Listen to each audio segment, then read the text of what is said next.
Harbol Prabhus. This video is for Gaudiya Vaishnavas in general, ISKCON members in particular, about dress.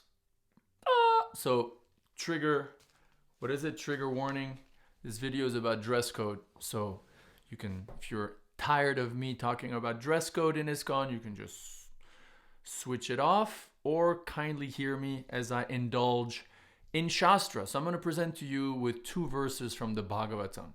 So by definition, the speaker may be a fool. The topic may sound very superficial, although we could argue that it's actually related to Yukta Vairagya, and therefore, in the words of Bhaktisiddhanta Saraswati Thakur, is the confidential purports meant for highly fortunate souls. And at any rate, since the content is the Bhagavatam is supposed to be our ultimate epistemological authority, and it's supposed to be, Krishna himself, and therefore purifying when we hear the Bhagavatam, even spoken through the mouth of a snake. So it just occurred to me this morning while I was reading Krishna Kshetra Maharaj's and Radhika Raman's book, it's called the Bhagavatam, the Bhagavad Purana selection of verses. So they basically made this one volume, really well translated, a sort of a summary of the whole Bhagavatam with many actual passages, famous, important passages translated in their beautiful English. Both, having PhDs from Oxford and being highly qualified Sanskritists. And so for the first time I read the passage in the first canto, the end of the first canto of the Bhagavatam, when the most important person in the Bhagavatam, the speaker of the Bhagavatam, in other words, the character chosen by God himself to, give humanity the highest knowledge of himself, namely Sukadeva Goswami. In 119.25 and in 119.27, the narrator describes how Sukadeva appears on the scene where Parikshit Maharaj is about to leave his body in 7 days, right? And so here's the translation. I'm going to give you Prabhupada's translations to those two verses, and I'm going to give you Krishna Kshetra Maharaj and Radhika, I forget his name, I'm sorry, their translation. So here's Prabhupada's translation for verse 25. At that moment, there appeared the powerful son of Vyasadeva, who traveled over the earth disinterested and satisfied with himself. He did not manifest any symptoms of belonging to any social order or status of life. He was surrounded with women and children, and he dressed as if others had neglected him. He dressed as if others had neglected him. All right? And here, let me read to you Krishna Kshetra Swami and Radhika, let's just call him Radhika's translation. Just then, the blessed son of Vyas, Shuka, happened to arrive there while indifferently roaming the earth. He was without visible signs of ashram, self-satisfied, surrounded by children, and negligently dressed, right? And the Sanskrit to that negligently dressed is avaduta vesh, the dress of an avaduta. And what's really cool, in their little footnote, they mention that the words, avaduta vesh, I'll read to you, quote, having the dress of an avaduta, which can mean, and there's a Vaishnava commentator called Vamshidhara, that he was naked. So avaduta vesh could literally mean naked. And if that's not enough, let's look at two verses later.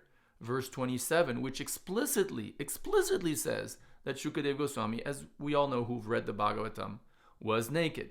Here's Prabhupada's translation for verse 27. So two verses later, it says, Niguta Jatum, etc., and then there's this word, which is Dik Ambaram, the Sanskrit, which Prabhupada translates as dressed by all directions. In other words, he was dressed by all the north, south, by all directions. In other words, he was naked. In parentheses, literally naked. Here's the translation. His collarbone was fleshy, his chest broad and thin. I'm making a point, so just wait for me here, please, and get purified by hearing the Bhagavatam. His navel deep and his abdomen beautifully striped. His arms were long and curly hair was strewn over his beautiful face. Right? Curly hair, like not shaved, curly hair. He was naked, and the hue of his body reflected that of Lord Krishna. That's Prabhupada's translations. And Radhika and Krishna Kshetra Maharaj say, here we go, in 27, his collarbone was flush with his broad raised chest. He had a swirled navel and rippled stomach. He was clothed by the directions, in parentheses, naked, with curly scattered hair, long arms and skin and hue of the highest of gods, Krishna. Okay, so here's the point. Yes, because I'll hear you right away, the skeptic, those who love uniforms and who still think that, somehow Prabhupada transformed a thousands year long tradition from a come as you are tradition with ample evidence of that from the Bhagavatam, in whatever yuga you want to choose, all the way to Lord Chaitanya's pastime, to a come with your religious uniform. Kind of like the Sikhs or the Mormons, the Sikhs or the Hasidic Jews or, some forms of Muslims or the Amish or the Mennonites, with their religious uniform imposed on everybody in society. If for those of you who still think that Prabhupada did that, he transformed the current of Vaishnavism so drastically in terms of appearance, then here's some food for thought. Why would the Supreme Personality of Godhead, Krishna, choose, if dress was so important, right? If dressing with a dhoti and a kurta and a shaved head, even for householders who are married, was so important, right? Why would Krishna or God choose Sukadeva Goswami to be the most important authority on transcendental knowledge for the entire Vaishnava world? The hero, let's say, of the Bhagavatam, or the speaker of the Bhagavatam, Sukadeva Goswami, naked. Forget about having a religious uniform. I don't want to say the dude, because, he's, right, we believe he's a Paramahamsa. He's naked. Like, hello? He comes and sits on the Vyasasana naked. Like, he doesn't even have copins. He's like, okay, for the fifth time, he's naked. So now, we can't imitate. The word avaduta is used. Granted. No question. We can't imitate. However, though, if that's the question I ask, if dress was such an important factor, why would God or Krishna confuse us? Like on the one side, no. Dress is really, really, really important in Krishna Bhakti. You're not your body, but it's really important to have a very distinct uniform, right? And let's not even get into which uniform was it. How much of it is influenced by the Muslims with the three. You don't see or hear about a kurta with 3 buttons as you see by the millions. In Saudi Arabia and at the Emirates lounge, prayer lounge, or in the airport of Dubai. But if it was such an important thing, why would God pick the main speaker of the Bhagavatam to have disheveled hair and be naked, right? And be naked. So these are it's an important thing, because you could quote Prabhupada, until the cows come home. The few quotes, or whatever. There's some quotes from Prabhupada, in our Krishna consciousness movement, the dress of a shaved head and a bald head, and there's all these pro-dhoti quotes. Let's be fair.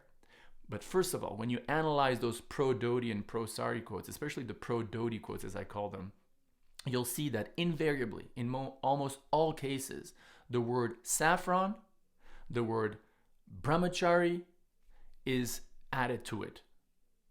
And remember, in the 1970s, when Prabhupada made those few select points, all his men, including the few men who were married, were living in temples as monks. That's a socio-demographic historical fact.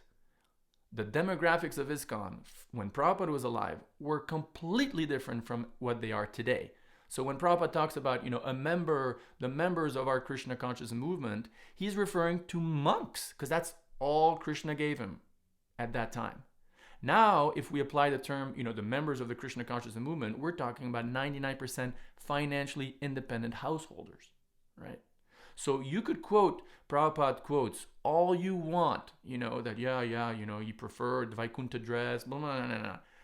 But the fact remains, and you can eat your heart out if you don't like this. You can convert to the Amish. Go become a Mennonite, bro. Go become an Amish. Go become a Hasidic Jew. Go put on a turban and become a Sikh.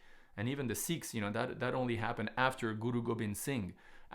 Before Guru Gobind Singh, from Guru Nanak to Guru Gobind Singh, the tradition was very much a come as you are tradition. I took a few courses on Sikhism in college. And therefore, I'd love to make a video, as a parenthesis called, Did Prabhupada do to Vaishnavism what Guru Gobind Singh did to Sikhism? Close parenthesis.